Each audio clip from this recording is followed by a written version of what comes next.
Bismillahirrahmanirrahim. Rabbi shrah li sadri wa yassir li amri wahlul 'uqdatam min lisani yafqahu qawli. Raditu billahi rabba wa bil islami dinan bi Muhammadin nabiy wa rasul. Rabbi as'aluka khairan ma fi hadzal yawm wa khairan ma ba'dah wa a'udzu bika min syarri ma ma fi hadzal wa syarri ma ba'dah. Rabbi a'udzu bika min al-kasali wa su'il kibr. Rabbi a'udzu bika min azabin fid nar wa azabin fil qabr. Bismillahilladzi la yadurru ma'a ismihi syai'un fil ardi wa la fis samaa'i wa samiul 'alim. Assalamualaikum warahmatullahi wabarakatuh. Alhamdulillahi wa kafa wassalatu wassalamu ala rasulil nabiyil mustafa wa ala alihi wa ashabihi al-mursalah. Amma ba'du.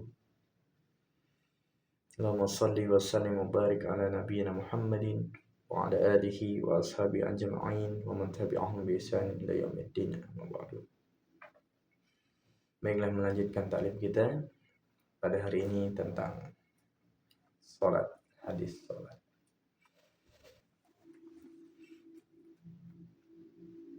An Abi Utsman radhiyallahu anhu qala kuntu ma'a Sulaiman radhiyallahu anhu tahta syajaratin fa akhadha ghusnan minha yabisan fahazzahu hatta tahatta waraquhu thumma qala ya Aba Utsman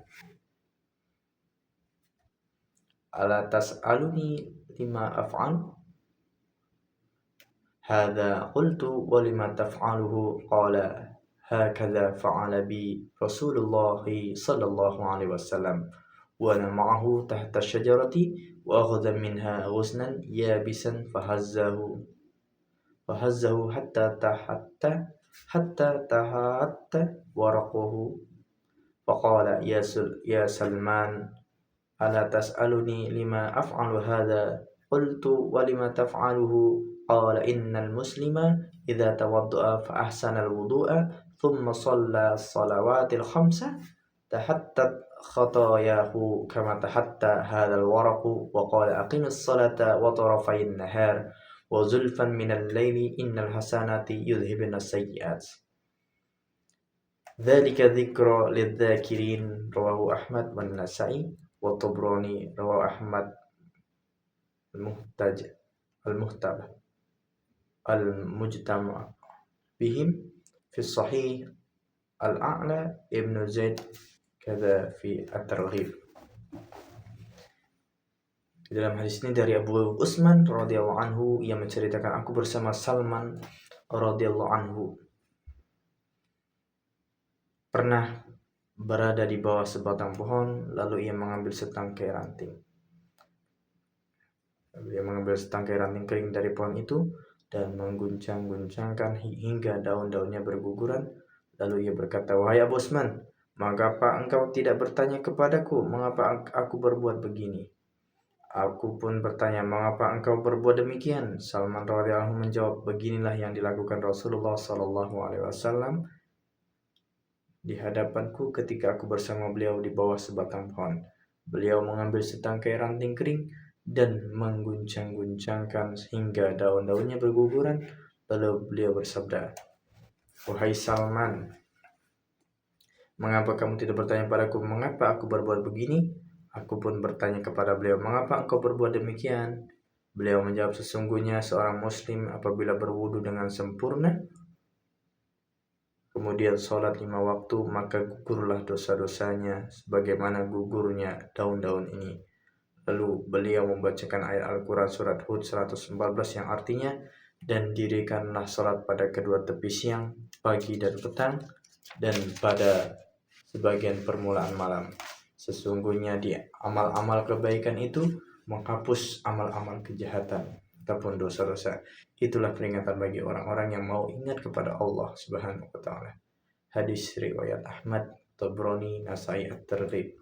Perbuatan Salman radhiyallahu anhu seperti yang ditunjukkan dalam hadis di atas ataupun di hadis ini merupakan sebagian kecil bukti kecintaan para sahabat kepada Nabi sallallahu alaihi wasallam.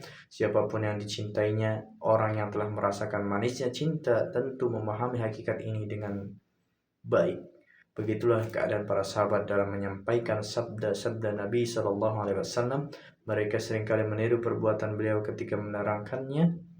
Hadis-hadis mengenai pentingnya salat dan ampunan dosa bagi orang yang mengerjakannya tidak terhitung banyaknya. sehingga sulit jika disebutkan keseluruhannya di sini. Sebagian dari hadis-hadis tersebut telah disebutkan sebelumnya, sebagaimana keterangan hadis sebelumnya bahwa sebagian ulama membatasi pengampunan itu hanya bagi dosa-dosa kecil saja. Padahal dalam hadis ini tidak ada batasan dosa kecil atau besar, tetapi mutlak disebutkan dosa-dosa saja. Ayah saya Syekh Maulana Muhammad Yahya radhiyallahu anhu memberikan dua penjelasan ketika mengajarkan bab ini. Pertama, menanggung dosa besar adalah sesuatu yang tidak mungkin bagi seorang muslim, karena hal itu adalah sesuatu yang sulit baginya. Seandainya itu terjadi, maka jiwanya tidak akan merasa tenang sebelum ia bertaubat. Sedangkan tuntutan atas kemusliman seorang adalah apabila ia berbuat dosa, maka ia harus benar-benar menyesali perbuatannya dan tidak boleh merasa tenang sebelum ia mensucikan dirinya dengan bertaubat. Adapun mengenai dosa kecil, kadang-kala seorang tidak begitu memperhatikan dan mempedulikan, sehingga dosa-dosa kecil itu masih tetap ditanggungnya. Maka melalui sholat dan ibadah-ibadah lainnya, dosa-dosa kecil itu akan diampuni. Kedua, seseorang yang melakukan sholat dengan ikhlas serta menunaikan adab-adab dan sunnahnya, berarti ia sudah bertaubat dan beristighfar beberapa kali, karena pada penghujung bacaan tahiyat akhir pun terdapat doa permohonan ampun sebagai berikut. Allahumma inni zalamtu nafsi zulman katsira wa la yaghfiru dzunuba illa anta faghfir li maghfiratan min indika warhamni innaka antal ghafurur rahim. Ya Allah, sesungguhnya aku telah menganiaya diriku dengan aniaya yang banyak. Tiada yang dapat mengampuni dosa-dosa selain Engkau, maka ampunilah aku dengan ampunan darimu dan sayangilah aku. Sesungguhnya Engkaulah yang Maha Pengampun lagi Maha Penyayang. Dalam hadis di atas kita juga dianjurkan untuk menyempurnakan wudhu dengan memperhatikan adab-adab dan sunnah-sunnahnya. Salah satu sunnah dalam wudhu adalah bersiwak, namun ini seringkali diabaikan, padahal disebutkan dalam sebuah hadis, 2 rakaat salat dengan bersiwak lebih utama daripada 70 rakaat tanpa bersiwak. Dalam hadis lain dinyatakan, jagalah siwak karena di dalamnya terdapat 10 keutamaan. Yang pertama, siwak membersihkan mulut. Kedua, menyebabkan Allah ridho, membuat syaitan marah. Yang ketiga, membuat syaitan marah. Yang keempat, membuat Allah dan para malaikatnya cinta kepadanya.